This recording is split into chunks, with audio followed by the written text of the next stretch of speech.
जगद्गुरु जगन्मान्य देहूचे सुप्रसिद्ध साधू वैराग्याचे महामेरू ज्ञानेश्वरी तुकोबराय यांचा हा 4 चरणाचा अभंग असून या अभंगामध्ये माझे जगद्गुरु तुकोबराय भगवंताच्या विरहाने व्याकुळ झालेल्या गवळणीचं वर्णन करतात. विढाला विढाला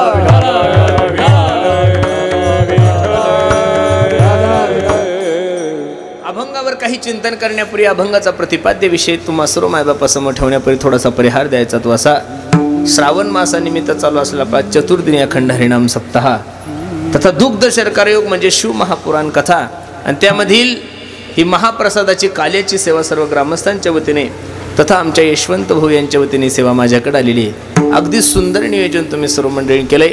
नजर लागावं एवढा गोड कार्यक्रम आहे. ज्ञानोबराय तुकोबराय जशी सद्बुद्धी देतील तसे या अभंगाचा विचार करू. काला या शब्दाचा अर्थ तुम्हाला माहिती आहे, मागच्याही वर्षी मी कालाच केला होता, बरोबर आहे का नाही? कालाच होता का आदल्या दिवशी मंदिराच्या मूर्ती प्राण प्रतिष्ठेनिमित्त त्या दिवशी माझं काल्याचंच कीर्तन होतं. याही वर्षी सर्व गावकऱ्यांच्या प्रेमास्तव तुम्ही सर्व मंडळी येता म्हणून या कार्यक्रमाला शोभा आहे. महाराज यशवंतराव भाऊ एक निमित्ताला आहे. त्यांना मी मगाशी सांगितलं तुम्ही एकटा सप्ताह करू शकत, पैसे असले म्हणजे सप्ताह होतो अशी जर कोणाची धारणा असेल तर ती चुकीची आहे. कोटी रुपये मी तुम्हाला देतो सप्ताह करून दाखवा, शक्य नाहीये महाराज. पैशानं सप्ताह होत नाहीये. सर्व गावकरी ज्या दिवशी एकत्रित येतील त्या दिवशी कार्यक्रम होतो महाराज. पैशानं कीर्तनकार बोलू शकता तुम्ही, पैशानं गायक बोलू शकता, माईक सिस्टीम मंडप बोलू शकता, ऐकणारे का रोजान थोडी येणारे काही. आणि खरं सांगू का, म्हणून सर्व गावकरी मंडळी तुम्ही एवढा जीव ओतून हा कार्यक्रम करता, ते फक्त निमित्ताला आहे. तुम्ही सर्व मंडळी करता म्हणून हा कार्यक्रमाला शोभा आहे. म्हणून सर्व ग्रामस्थ मंडळीला द्यावे तेवढे धन्यवाद आहेत. आपण भाग्यवान मंडळी आहात दादा की तुमच्या आणि माझ्या जीवनामध्ये हा सुवर्णयोग तुम्हाला आणि मला प्राप्त झालाय. मी दररोज कीर्तनाच्या माध्यमातून एक श्लोक सांगतो, अरे भाग्योदयन बहुजन्म समर्जितेन सतसंग मंच लभते पुरुषो वेदावय अज्ञान हेतुकृत मोहम्मदांध कारणाशम विदाय हि तदोदयते विवेकः. काहीतरी पूर्वजन्मीचं पुण्य असल्याशिवाय, काहीतरी पूर्वजन्मीचा ठेवा असल्याशिवाय माणसाला कीर्तन भागवत रामायण कसं आवडलो. निश्चित आपण पुण्यवान आहोत. 12 महिन्यामध्ये सर्वात श्रेष्ठ महिना मानला जातो श्रावण महिना. का? त्या श्रावण महिन्यामध्ये माझ्या भगवान श्रीकृष्णाचा जन्म उत्सव आहे. अरे भगवंताचा उत्सव ज्या दिवशी आहे त्या दिवशीच माझ्या ज्ञानोबरायचा सुद्धा उत्सव आहे महाराज. ह्या वर्षी 750वा जन्म उत्सव ज्ञानोबरायचा अख्खा महाराष्ट्र मोठ्या थाटामाटात साजरा करत आहेत. आणि मला असं वाटतं ज्ञानोबरायच्या 750व्या जन्मोत्सवानिमित्त संस्थांनी एक संकल्प हाती घेतलाय की 11 किलो ज्ञानोबरायचा सोन्याचा कळस बसवायचा आहे. महाराज महाराष्ट्रातील सर्वच मंडळीने त्या कलशासाठी मदत केली. माझी सुद्धा सर्व ग्रामस्थ मंडळीला विनंती आहे, आपणही आपल्या संसारातून जे काही थोडंफार होईल तेवढं ज्ञानोबरायला द्या. मी असा आग्रह करणार नाही की एवढेच द्या तेवढेच द्या, पण संसारातलं काहीतरी देवाला दिल्याशिवाय देव परत त्याची परतफेड करत नाही. बरं देवाचा स्वभाव आहे घेसी तेव्हा देशी ऐसा ससी उदार. जरी नाही तुम्हाला ते जमलं तरी मी सर्व महाराष्ट्रातील जनतेला, सर्व ज्ञानोबराय तुकोबरायची सेवा करणाऱ्या सर्व महाराष्ट्रातील वारकऱ्यांना विनंती करील की या वर्षी ज्ञानोबरायचा 750वा जन्म उत्सव आहे आणि 15 ऑगस्टला ज्ञानोबरायचा जन्म उत्सव असल्यामुळं माझी सर्व वारकऱ्यांना, सर्व माळकरी मंडळीला, महाराष्ट्रातील तमाम सर्व ज्ञानोबराय तुकोबरायच्या प्रिय प्रेम करणाऱ्या सर्व मंडळीला विनंती आहे की 15 ऑगस्टला आपण गावामध्ये पालखी मिरवणूक काढायची आणि त्या पालखीमध्ये माझ्या ज्ञानोबरायचा फोटो ठेवायचा आहे. महाराज जरी नाही आळंदीला जाणं झालं तरी प्रत्येकाने हा उत्सव गावागावात करा असं मी वारकरी संप्रदायाच्या वतीने, ज्ञानोबरायचा सेवक या वतीने आपल्या सर्व मंडळीला विनंती करतोय. विढाला विढाला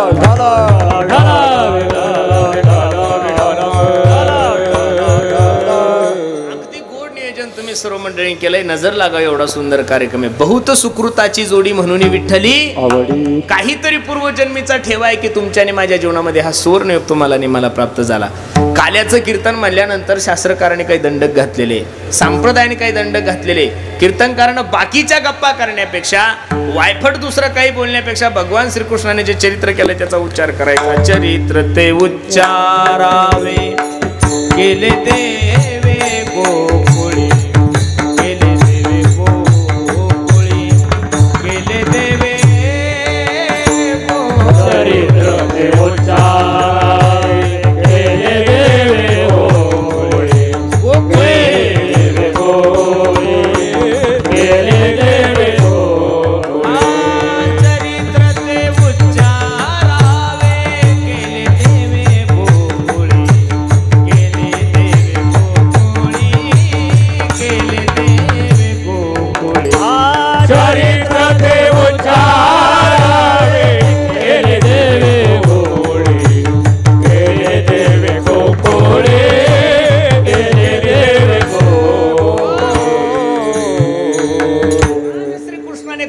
गोकुळामध्ये जे चरित्र केलंय, लक्ष द्या कीर्तनाकडे. भगवान श्रीकृष्णाने बाल्य अवस्थेमध्ये गोकुळामध्ये जे चरित्र केले त्या चरित्राचा उच्चार करायचा. एदसे चरित्र केले नारायणे रांगता गोधने राखीत आहे. भगवान परमात्मा रांगत असताना, गोधने म्हणजे गायी राखत असताना भगवान श्रीकृष्णाने जे चरित्र केले त्याचा काय करायचंय, उच्चार करायचा. नेमकं आपलं इथंच फसलेलं आहे. ज्याचा उच्चार सांगितला त्याचं आचरण करतो, ज्याचं आचरण सांगितलं त्याचा उच्चार करतो. भगवान श्रीकृष्णाच्या चरित्राचं आचरण नाही सांगितलं, उच्चार करायचा सांगितलं. बरेचसे लोक म्हणतात, महाराज तुमच्या देवाने 16,108 बायका केल्या, आम्ही 2-3 केल्या. तर अरे बाबा, कशाला भानगडीत पडतो त्या रिकाम्या कामाच्या. एकीनंच आपल्या बरगाड्या उघड्या पाडल्या, वयाच्या अगोदर टक्कल पडलंय, दाढी पांढरी झाली, मिशी पांढरी झाली. एक बायको साधी सांभाळता वयन 16,000 आणि 2 आणि 4 कशाला नांदी लागतं. हा, देवानं जे केलं ते तुमच्या बापाला नाही, तुमच्या खापर पंजोबा, टप्पर पंजोबा, जिपर पंजोबा, गपर पंजोबा कोणाला जमणार नाही. म्हणून देवाच्या चरित्राचा फक्त उच्चार करायचा, आचरण करायचं. त्याचा काय विचार करता महाराज. तुका म्हणे नटधारी भोगो भोगुनी 16,108 असून तू कोबराय म्हणतात की तो ब्रह्मचारी आहे. अरे त्याला बायका असून पुराण त्याचं नाव ब्रह्मचारी म्हणतात. त्याला आपण काही नाही केलं तरी फटके खावं लागतात. फरक आहे का नाही तुमच्या गुंड्याच्यात माझ्यात. मग तो 6 दिवसाचा असताना त्यानं पुतणेचं विष पेलं होतं. तुम्ही 100 ग्रॅम एंडोसल्फान घेऊन पहा, चहा सोबत घ्या, कडक साखर वगैरे टाका, स्टिकरचं बलवा मस्त एखादं, आणि थोडं झोपा. जर उठले तर मग तुम्ही ऐका करा. त्यानं 12 गाव अग्नी गिळला होता, तुम्ही अगरबत्तीचा चटका सहन करून पहा. देवाच्या चरित्राचा उच्चार करायचा नाही, देवाच्या चरित्राचं आचरण नाही करायचं. चरित्र ते उच्चारावे. दशमस्कंदाच्या अगोदर 9वा स्कंद आलेला आहे. कोणता स्कंद आहे? दशमस्कंदाच्या अगोदर 9वा स्कंद आलेला आहे. काय त्या 9व्या स्कंदामध्ये? दशमस्कंदाच्या अगोदर 9वा स्कंद का आला? शास्त्रकार सांगतात, जोपर्यंत प्रभू रामचंद्र रूपी आचरणाचा चष्मा तुम्ही आणि मी परिधान करणार नाही तोपर्यंत भगवान श्रीकृष्णाच्या लीला तुम्हाला कळणारच नाही. गाण्यांनो, चरित्र प्रभू रामचंद्राचं आहे महाराज. अरे प्रभू रामचंद्राची कथा, प्रभू रामचंद्राचं चरित्र म्हणजे काही मंदिरातल्या मूर्तीची कथा नाहीये. प्रत्येक घराला मंदिर बनवण्याची ताकद प्रभू रामचंद्राच्या चरित्रामध्ये महाराज. जेवढे काही पात्र प्रभू रामचंद्राच्या चरित्रामध्ये तेवढे सगळे आचरणीय, एकही उच्चारणीय नाहीये. 1 मिनिटात प्रभू रामचंद्राचं चरित्र पाहू, कारण काल्याच्या कीर्तनात रामायण जास्त सांगत जाऊ. लक्ष्मणजी आणि प्रभू रामचंद्रजी जनकपुरीमध्ये गेले. दुसऱ्या दिवशी प्रभू रामचंद्राचा विवाह होणार त्याच्या आदल्या दिवशीची रात्र आहे. प्रभू रामचंद्र आपल्या शयनगृहामध्ये विश्रांती करत असताना लक्ष्मणजी गेले आणि प्रभू रामचंद्राची पायाची सेवा करू लागले. पण सेवा करत असताना लक्ष्मणजीला दुःख झालं आणि दुःख झाल्यामुळे डोळ्याला धारा लागल्या. डोळ्यातलं पाणी ज्यावेळेस प्रभू रामचंद्राच्या चरणावर पडल्यानंतर प्रभू रामचंद्राला जाग आली. ए लक्ष्मणा, ए लक्ष्मणा, अरे का रडतोस वेड्या? काय झालं तुला? आईची आठवण आली का? नाही दादा. बाबाची आठवण आली का तुला? नाही. अरे मग रडतो का? जसे जसे प्रभू रामचंद्रजी विचारायचे तसे तसे लक्ष्मणजीचं रडणं वाढत चाललंय. प्रभू, ए लक्ष्मणा सांग ना, अरे काय झालं? तू का रडतो? मला रडण्याचं कारण तर सांगितलं पाहिजेत का नाही? बर जाऊ दे, उद्या माझं लग्न होणार आहे म्हणून तुला दुःख आहे का? लक्ष्मणजीने हात जोडले. प्रभू, अहो तुमचं लग्न होणार आहे म्हटल्यानंतर सर्वात मोठा आनंद जर कोणाला असेल तर मला आहे. अरे मग रडतो का? काही नाही प्रभू, उद्या तुम्ही सीताई साहेबाच्या गळ्यामध्ये वरमाला घालणार हो, सीताई साहेब तुमच्या गळ्यामध्ये वरमाला घालणार हो, आणि तुम्ही सीताई साहेबाच्या गळ्यामध्ये मंगळसूत्र घातल्यानंतर प्रभू उद्यापासून तुमच्या शरीरावर कोणाचा अधिकार होणार? कोणाचा होणार माया? हो, सीताई साहेबाचा. कोणाचा होणार? सीताई साहेबाचा. प्रभू, उद्या रात्री मी मध्यरात्री तुमच्या पायाची सेवा करण्यासाठी निघालो तर दरवाजाला हात लावून तुमची सौभाग्यवती सीताई साहेब म्हणाल, अय लक्ष्मणा, आता पायाची सेवा करण्याचं काम माझ्याकडे, तू आता सेवा करायला येऊ नको. उद्यापासून तुमची सेवा मला भेटणार नाही म्हणून मला दुःख होतंय. बसणारी मंडळी, अरे रामायणाच्या देशामध्ये जन्माला आलेलो आहे आपण, भागवताच्या देशामध्ये जन्माला आलेलो आहे. अरे एक भाऊ आपल्या भावाची उद्यापासून सेवा भेटत नाही म्हणून रात्रभर रडणारा लक्ष्मण कुठं, आणि आज अर्ध्या गुंठ्यासाठी भावाच्या डोक्यामध्ये कुऱ्हाडी घालणारे लक्ष्मण कुठे? असे उदाहरणं ज्यावेळेस पेपरवर पाहतो, युट्यूबवर पाहतो, मोबाईलवर पाहतो तर मनाला पश्चाताप होतोय की नेमकं रामायण आपल्या भारतातच जन्माला आलं का बाहेर देशात? विठाल विठाल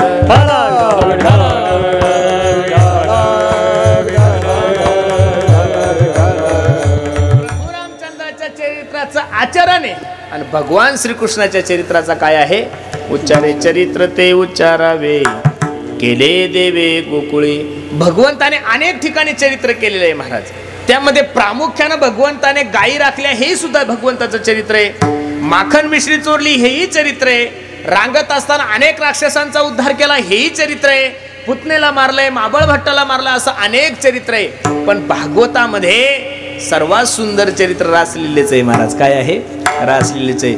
6 महिन्याची रात्र करून गवळणीच्या सुखासाठी कर्तुमा असणारा जगाचा मालक, रंग नाही रूप नाही वर्ण छाया, निर्गुण निराकार तो चिरगुराया, एक गवळण एक गोपाळ झालाय महाराज. आणि खरं सांगू का, एक गोष्ट लक्ष देऊन ऐका.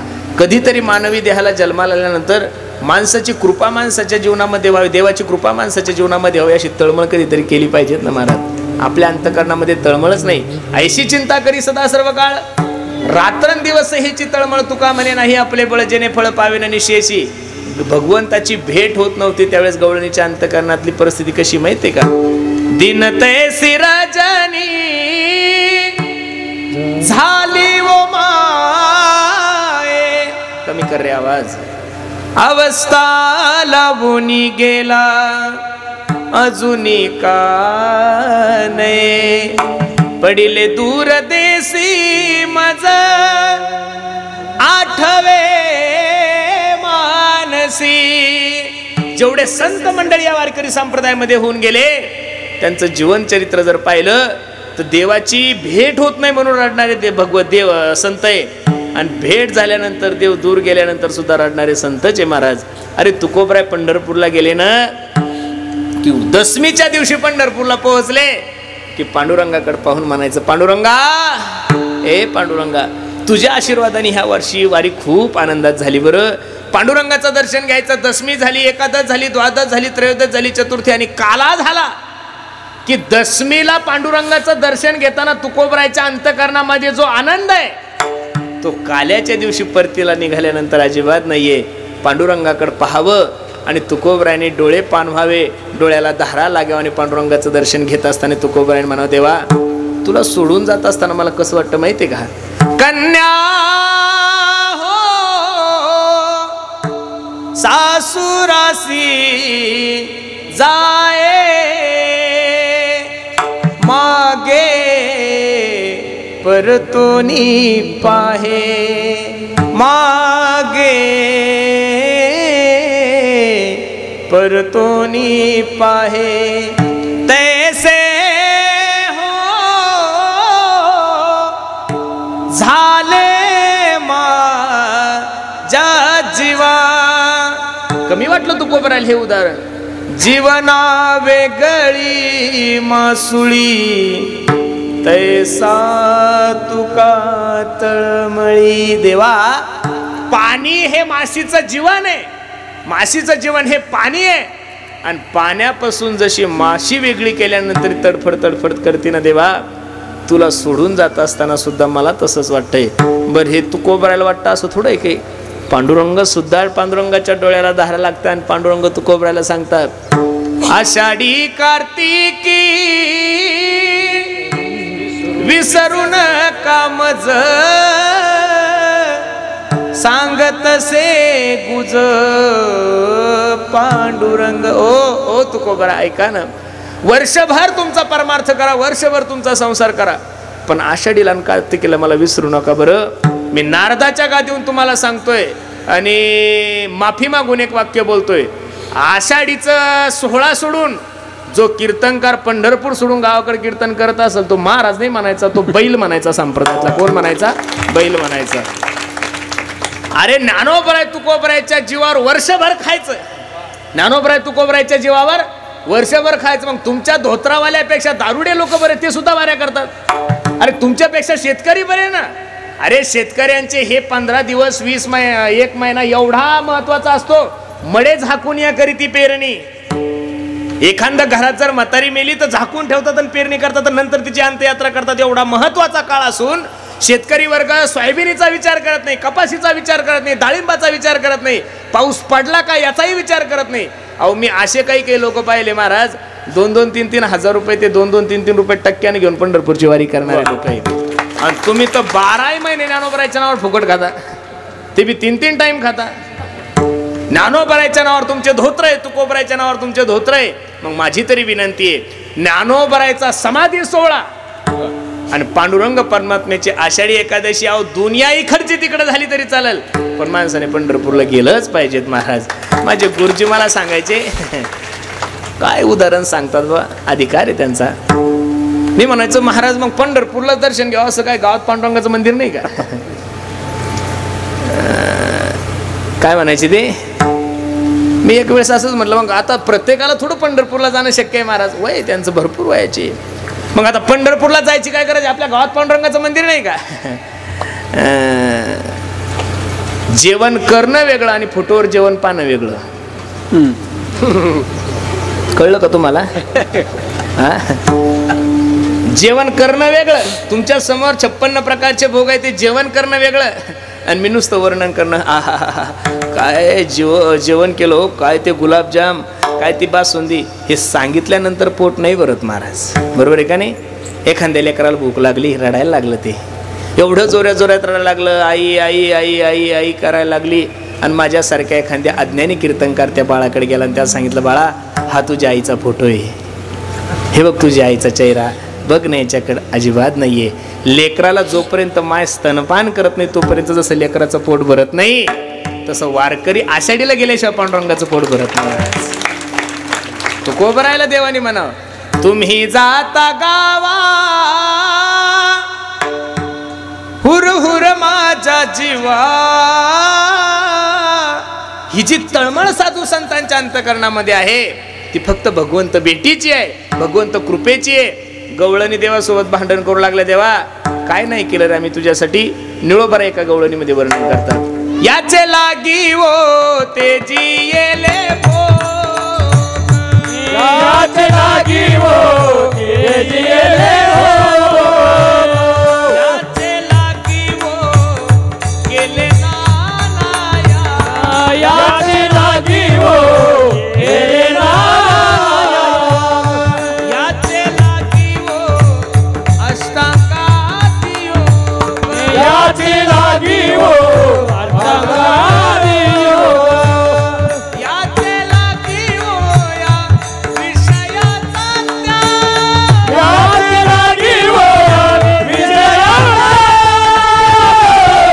याचे लागी वो या विषयाचा त्याग, याचे लागी वो या विषयाचा,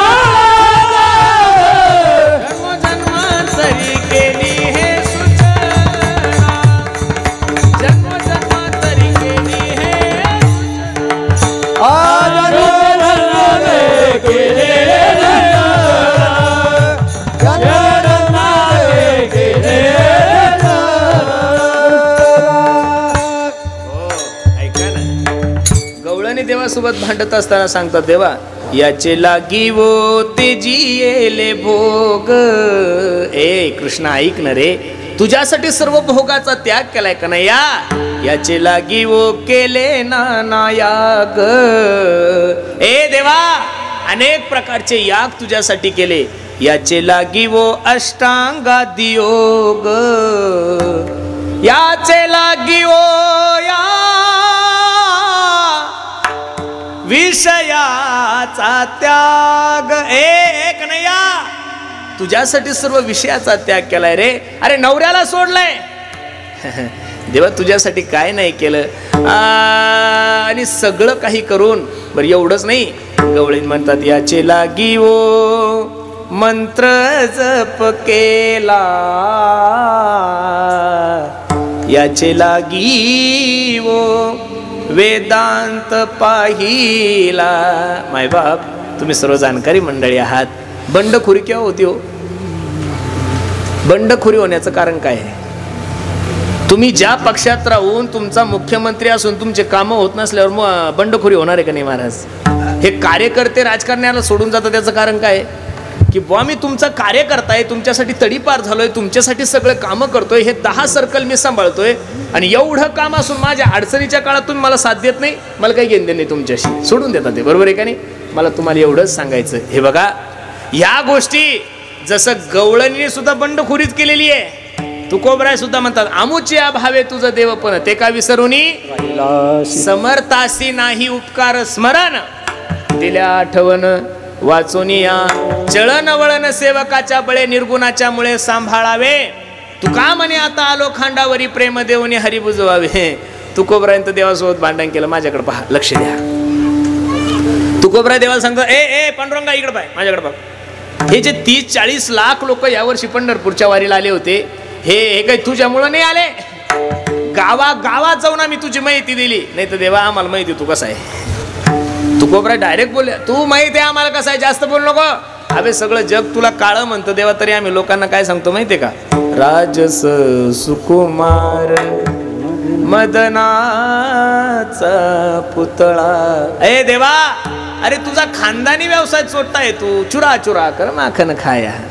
गौलानी का आनंद कुवर कनया तरी लोकांना आम्ही काय सांगतो माहितीये का उदार तो हरी ऐसी कीर्ती चराचरी अनंत हे थोरी गरज ताती पोवाडे मग हे सगळं तुझ्यासाठी का करतो देवा की तुझं आम्हाला प्रेम मिळावं तुझी आमच्यावर कृपा व्हावी आणि हे सगळं करून जर तुमच्याने माझ्यावर कृपा होत नसेल तर निश्चित देवा काय फायदा आहे गवळणीने भगवंतासाठी सगळं काही केलं महाराज सगळ्या सासू सासऱ्याचा त्याग केलाय आत हरी बाहेर हरी हरीने घरी कोंडी येले विषय तो त्यांचा झाला नारायण नावडे जनधन या पदावर गवळणी आरूढ झाल्या आणि गवळणीच्या सुखासाठी भगवंताने शरद पौर्णिमेची रात्र केली एक गवळण एक कृष्ण सुंदर अशी रासलीला सुरू झाली खरं सांगू का महाराज तिळ मात्र जरी होया अभिमान मेरू तो समान भारदेवा माझी बसणाऱ्या मंडळीला विनंती आहे कोणत्याच गोष्टीचा अभिमान करू नका गड्यांनो ना सौंदर्याचा करा ना सत्तेचा करा ना संपत्तीचा करा ना ऐश्वर्याचा करा सौंदर्याचा जर अभिमान करसाल तर जसे 5 वर्षाच्या असताना दिसत होते तसे 20 वर्षाचे झाल्यावर दिसत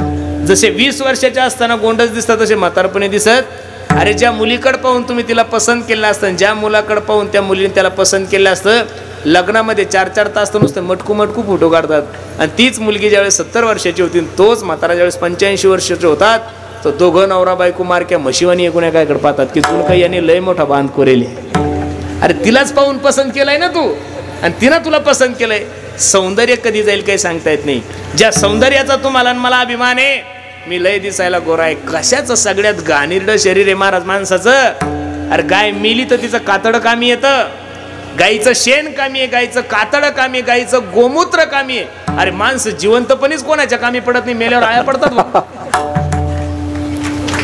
वस्तुस्थिती तुम्हाला हे सांगतोय अरे हरण जर मेलं तर तिचं कातड कामी येतंय वाहक जर मेला त्याचं कातड कामी येतं गाईचं कातड सुद्धा कामाचं आहे गाईचं गोमूत्र कामाचं आहे गाईचं शेण कामाचं आहे आणि दुधाच्या बाबतीत काही विचारच नाही महाराज इथं जेवढ्या काही माझ्या आई बहिणी बसलेल्या आहे पूर्वी एखादी मुलगी बाळांतीन झाली आणि तिचं दूध जर आटलं माया हो तर तुम्ही त्या लेकराला म्हशीचं दूध पाजत होतात बकऱ्याचं मेंढ्याचं उंटाचं कशाच पाजत होत्या गावरान गाईचं काय गावरान गाईचं स्वामी विवेकानंद एक वेळेस अमेरिकेला गेल्यानंतर काही लोकांनी त्यांना विचारलं का हो जगामध्ये सर्वात सुंदर दूध कशाचं आहे स्वामी विवेकानंदांनी सांगितलं म्हशीचं ते म्हणजे असं कसं बोलता गाईला माता मानता तुम्ही म्हशीचं दूध पवित्र मानता त्यावेळेस स्वामी विवेकानंदांनी सांगितलं गाईचं दूध नाहीये म्हणे गाईचं अमृत आहे त्याला दूध म्हणून त्याचा कमीपणा करायचा नाहीये मग मला एवढीच विनंती करायची तुम्हाला एवढं सगळं जर गाय तुम्हाला आणि मला देत असेल तर माझी विनंती गड्यानो काहीतरी विचार आपण थोडाफार केला पाहिजेत का नाही विठाल विठाल